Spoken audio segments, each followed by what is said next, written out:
Did you know that you can follow a plant-based diet for tube feeding and you don't have to use synthetic formula?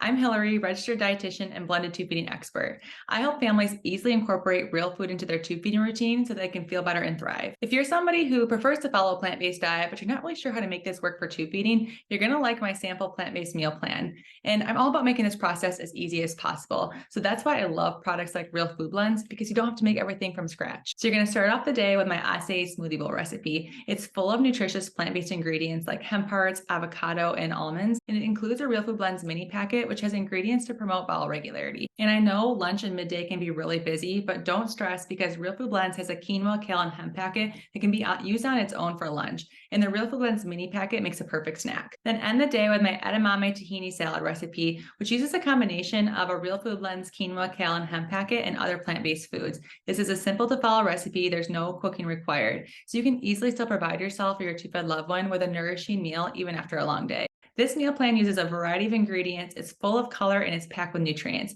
It comes out to be around 1,160 calories for the day, but this is going to vary depending on different brands and foods used. And each meal is high calorie, low volume. For all the details on the sample meal plan, including the recipes and more information for how to navigate a plant-based diet for tube feeding, head to realfoodblends.com and check out my recent guest blog post. I really hope you enjoy these recipes and I can't wait to hear what you think.